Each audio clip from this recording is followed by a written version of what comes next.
Nabi sallallahu alaihi wasallam atuuka mu kifo ekyo amanya nti ekifo kyatuusemu kyamaanyi ategeeza nti oba Allah wano waali atuuka anoonya ekyokutandika nakyo ayogere ekitalaba kyagenda kuzzaako aba ali awo n'awulira aba akyali awo ng'alowooza ng'otuuke wantu oba olina okubaako ebintu byotandika nabyo ng'omugenyi paka yalowooza ebigambo bigamba nti attahiyatu lillahi wassalawaatu wattayibaat ataka kutonda butenzi Allah kuba tagala mugamba nti assalaamu alaikum ayolere Allah yani yessalaamu tagala kumugamba nti mujebaleko bakishikalamu ekiraba kakati aba akyali awo ng'akyagamba attahiyatu lillahi wassalawaatu wattayibaat Allah na aba agenda okuwulira eddoboozi nga Allah amugamba nti assalaamu alaika ayuha nabi.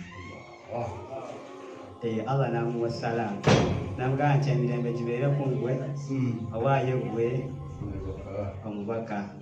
Awo ne waliwo poyinti ekigambo nabi kiriko alifu ne laamu akati ekigambo kiriko alifu ne laamu kitegeeza nti ekisinga okumanyikibwa mu nsonga eyo kye bategeezaamu. Bannabbi baali bangi nnyo naye Allah yagamba nti ayuha nabi kitegeeza nti owomukizo mugoyaani Rasulullah sallallahu alaihi wasallam. Kakati bamala okumutwalira Nabi sallallahu alaihi wasallam abuuza agamba nsemu alaikum salaamu wala nga talaba kyakukola paka bwe yagamba nti nedda assalaamu alaina wa ala ibadillahi salihin. Kubanga tagenda kugamba Allah ate n'emirembe gibeere ku ye kubanga Allah yakola ki ebyo. Nagamba nti emirembe gibeere ku ffe ne ku baddu ba Allah abalongoofu. Ate nga nabbi bw'ayogera ku balongoofu aba ategeezaamu ab'omulembe gwe ummati Muhammad sallallahu alaihi wasallam. Kakati ebyo byonna bigenda mu maaso nga Jibuliiri kuziratul muntaha awulira ekigenda mu maaso.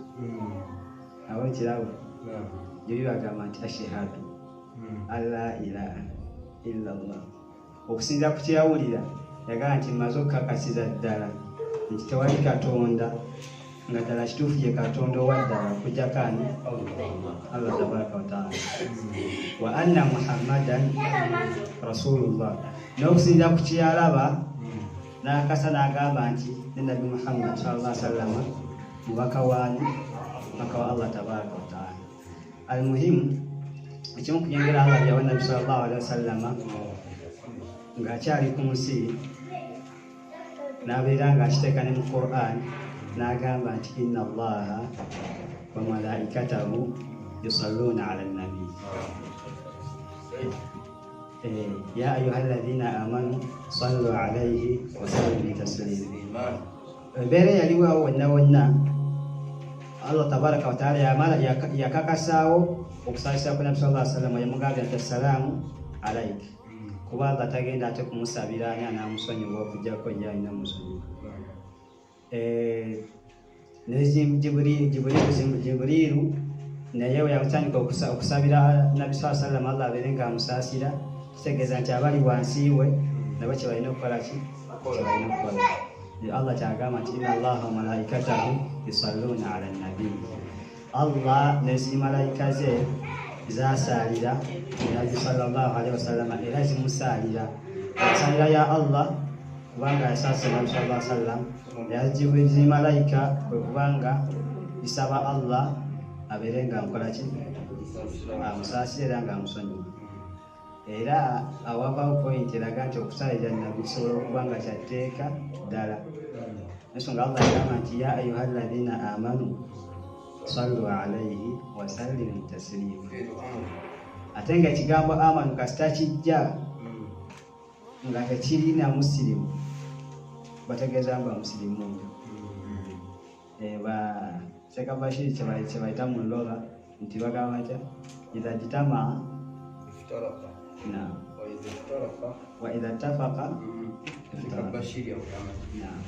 kasita baki almuhimu ekigambo amanu kasita kijja nga kiri kyokka kibategeezaamu bamusirimu okujjako singa wabaawo kalini eraga nkitegeeza bakkiriza bokka baba bakkiriza abasiraamu si abasiraamu ba ama yange.